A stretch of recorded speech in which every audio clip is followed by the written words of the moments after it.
Live from Washington, I'm Aisha Tanzim, and you're watching Access Point.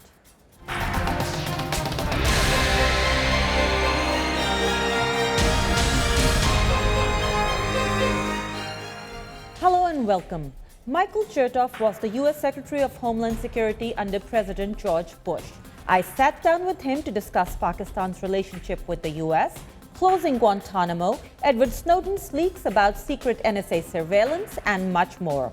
While you're viewing this interview, please remember that it was done before the Washington Post revealed that the NSA has overstepped its legal boundaries thousands of times. Let's watch. Secretary Chertoff, thank you so much for joining us on Voice of America.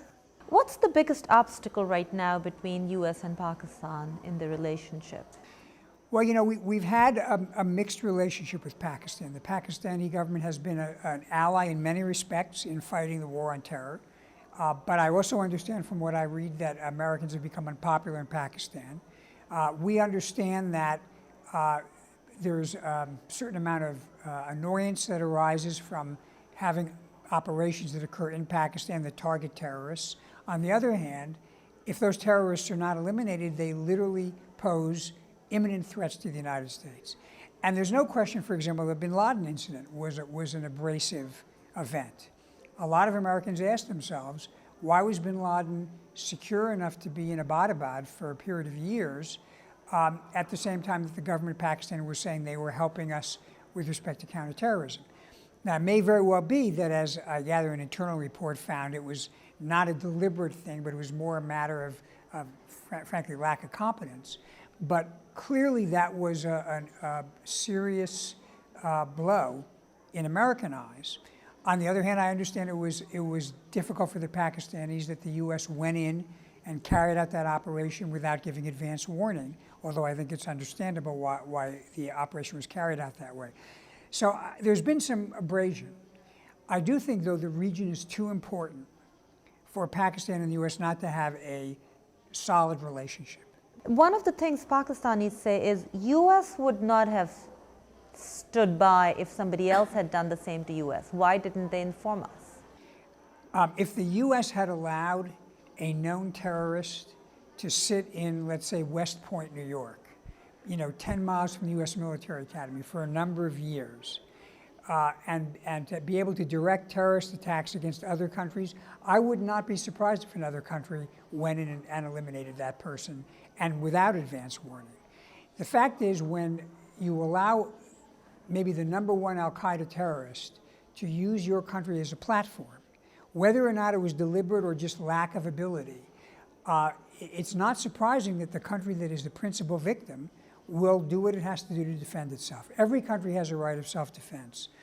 And the rule generally is, if the host country can't eliminate the threat, then the victim country has a right to take necessary steps. If I am a company coming to you, a U.S. company, and saying, I want to invest money in Pakistan, what would you tell me? I think, you're looking at several different things. What is the nature of the business you want to be in? Where precisely do you want to be located? What is the kind of material you're going to be handling? And then there are issues involving, what the particular investment rules and investment laws are that also have to be taken into account. I think there's plenty of opportunity to invest in Pakistan and other parts of South Asia. But again, you've got to consider location, what the materials are, whether there's something you're dealing with that raises a particular risk. And you have to balance all of those in making an investment decision. What areas of Pakistan would be safe to invest money? I think many areas of Pakistan are safe, and I'm not an expert and I haven't made a particular study. On the other hand, if someone said to me they want to invest in the frontier areas, I might suggest that's an area which is higher risk. But I do think you raise an important point. The stability and security of Pakistan, it ought to be a very, very significant priority for the government if they want to encourage investment. Because the one thing I've seen over time, wherever you are in the world, if there is violence, if there are kidnappings, if there are bombings, that is a very strong deterrent to outside investment. The #1 requirement for investment in a country is for people to feel they have a physically secure location where they don't face a personal threat or a threat to their property. So to the extent that there are times we see bombings in Pakistan or there's instability in the frontier areas, obviously that's going to be a discouragement to investment.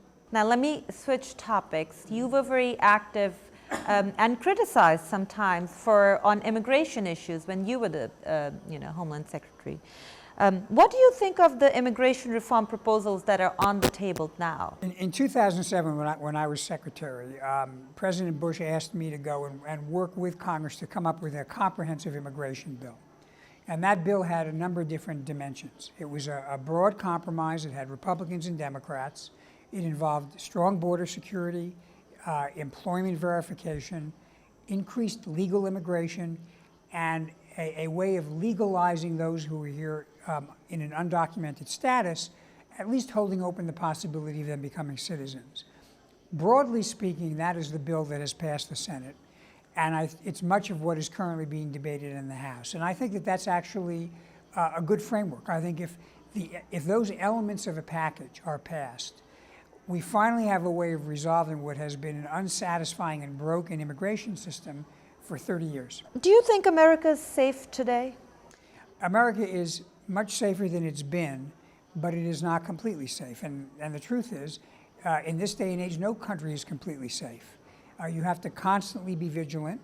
You have to balance security and civil liberties, but you also have to recognize that the threats change, and that the threats we saw 10 years ago or even 1 year ago are not the threats we're going to see in 1 year or 10 years from now. Some people say Americans have given up too many civil liberties to try to make them safe, and as you say, no country is safe in this day and age. Well, I would say when you actually look at what we've done, you're hard-pressed to identify any significant compromise of civil liberties. People are free to speak their mind. American citizens still have all the protections of the criminal justice system. Although there's a little bit of additional surveillance now, it's actually quite modest, and frankly much less than the intrusions of privacy you get from many private companies, where all of our online information is collected by the company.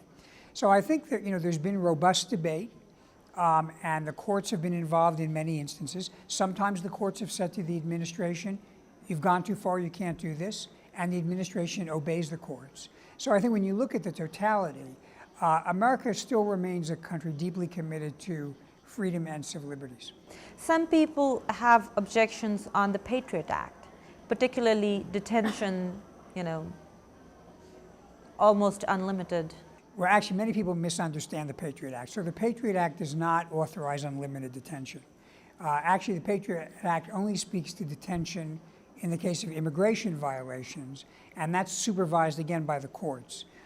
Some people confuse the Patriot Act with what has occurred with respect to people who are captured on the battlefield, who are detained not under the Patriot Act, but under the laws of war.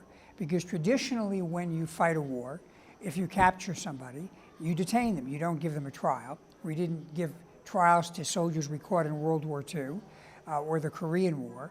And so that's really a kind of an accepted principle of the law of war, that one can detain while the threat remains. When you say the law of war and you're applying it within the U.S., doesn't it become problematic? I mean, are you going to now define war as going on across the globe, including within the U.S. at all times? Well, first, in terms of detention of people within the U.S., it's only happened twice in the last 12 years. In the case of Jose Padilla, in the case of Al-Mari. And in both cases, the reason they were detained was because they were acting as operatives on behalf of Al-Qaeda. Back in World War II, there was a case where the Germans sent saboteurs into the U.S., and they were treated as military prisoners. They were not treated as criminal justice prisoners. We have had wars fought on American soil, Civil War, the War of 1812, and in those wars, again, if we captured someone, they were held under the law of war, not under the criminal justice process. But interestingly, of the two cases in the last decade where someone was apprehended in the U.S. and detained, both of them were eventually brought to trial in the criminal justice system. One pleaded guilty, the other was convicted, and now they're serving sentences under the ordinary penal system. Do you think Guantanamo should be closed? You know, Guantanamo right now actually has the full range of rights, again, accorded by the law of war. I've not been there, but people who have been there say that the conditions are actually compare pretty favorably with a U.S. prison. What Guantanamo does offer is a place to put terrorists that does not pose a threat to a surrounding community. So I think everybody would like to see a process under which we could hold people in a different way, but it's been difficult to return people from Guantanamo, mainly because many countries don't want them back. And right now it actually presents a secure and stable environment to hold dangerous people. If the environment is so good and so comparable to U.S. prisons, why are so many Guantanamo detainees on a hunger strike? Well, I think the issue of the hunger strike, again, as has been reported in the press, has not to do with the conditions in Guantanamo as it does with some people who feel that they're entitled to be returned, but they can't be returned back home. Now, sometimes that's because they're too dangerous. Sometimes, frankly, it's because there's no country that will receive them. Because in order to send someone back, there's got to be somebody who's willing to accept them. So I think that the administration is going to have to work its way through each of these cases. They'll have to process the people that they can release and hope to find someone who will take them back. And those who are too dangerous, I think, need to have periodic review. But at the end of the day, if they're still committed to killing Americans, they don't really have a right to claim their freedom. Why do you think if the U.S. courts have successfully dealt with Faisal Shahzad and Zakaria Massawi and Najibullah Zazi, that they are not able to deal with the people in Gitmo? Well, here's the big difference. In the case of the names you've mentioned, they were apprehended in the U.S. We were able to collect evidence. The rules of obtaining evidence from the very beginning were in place. Obviously, we were dealing with a secure environment where we didn't have to worry about whether the police themselves were going to be attacked. So the ordinary process worked. In the case of people in Guantanamo, they were all apprehended in a battlefield overseas, Afghanistan or somewhere else.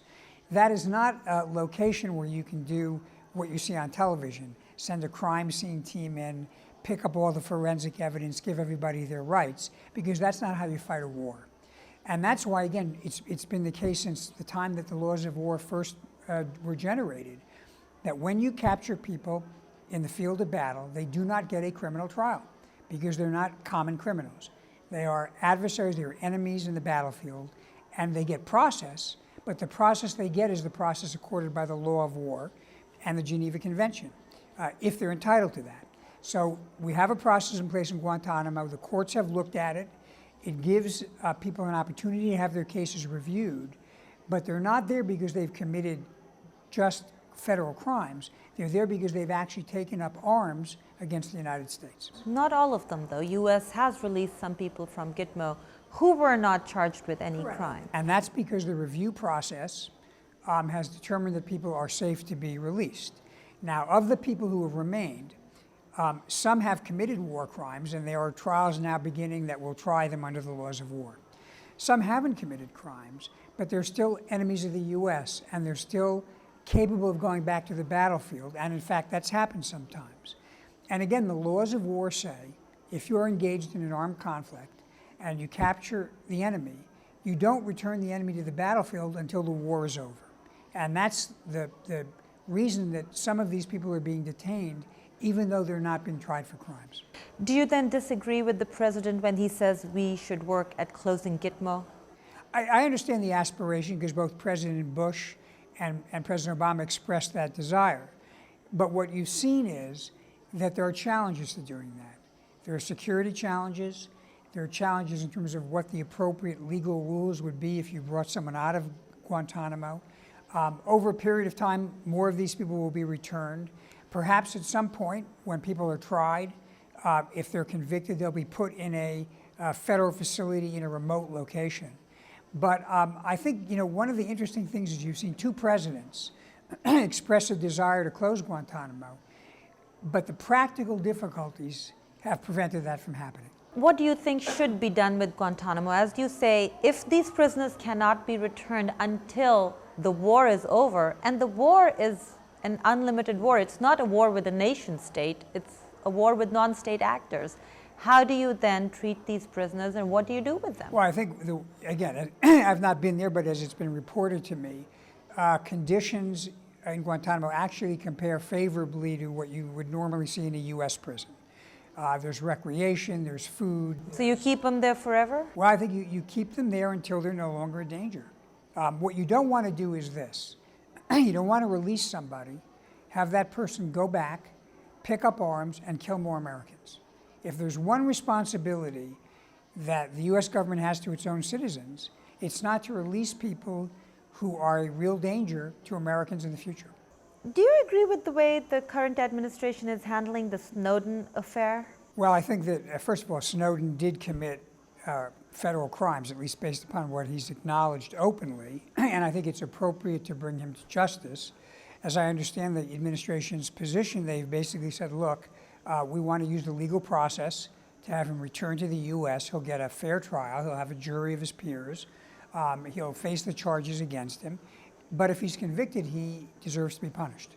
What about America's image in the world of transparency, of freedom? And what about whistleblowers who want to come forward with something serious and will look at this and say, we might not want to do this now? Well, let's be clear about what a whistleblower is. A whistleblower is someone who comes forward and identifies some illegality or something improper that violates some rule or regulation. And then what they're supposed to do is go to the organization itself, raise it within the organization, maybe go to Congress, and only as a last resort to go public. Now, in this case, Snowden has not identified anything illegal. Everything that is done in strict accordance with the law. It's supervised by Congress. It's supervised by independent courts. What Snowden has basically said is he disagrees with the law. He doesn't like the law. But we don't allow people who don't like the law to break the law in order to make a political point. There have been stories since the Snowden affair, particularly 3 former NSA employees who went to the news media and said, we tried to stay within the system, but nobody listened to us. And Snowden may have been affected by that. I have to say, it's hard for me to believe that someone who made no effort to raise any issue within the system or to go to Congress was inspired by some fear that he wouldn't be listened to. But here's the more important point. Even now, weeks after he first emerged, he has not identified any breach of the law. He hasn't shown any rule or regulation that was violated. Everything that was done was in accordance with the law. It was supervised by the courts. It was supervised by Congress. So what he's saying is he disagrees with all those people. Now, he's entitled to disagree, but he's not entitled to disagree by disclosing classified information and breaking the law. And that's not being a whistleblower.